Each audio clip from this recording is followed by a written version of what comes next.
sözle ifade ettiğiniz Ya Rabbi şükür sözünü çokça kullan sen. Ya Rabbi şükür de. Çok şükür. Lakin acizlenerek deme, çok şükür bu halimize. Yok. Çok şükür. Halimiz çok iyidir. Deyince Allah melaikeye hitap eder. Kulumu tasdik ederim. Çok iyi olsun. Şikayet etti mi? Kulumu tasdik ederim. Daima şikayet edecek, dert başından eksik olmasın. Aman ya Rabbi. Beğendin mi?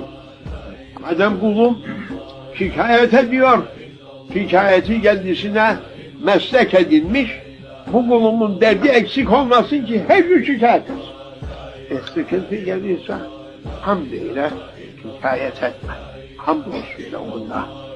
Hamdolsun ya Rabbi. Şükür nimet içindir de hamd sıkıntılı haller içindir. Lakin o da yine Cenab-ı Allah'a tazimdir. Cenab-ı Hak o hamd ile de sıkıntıları giderir. Şükürle nimetleri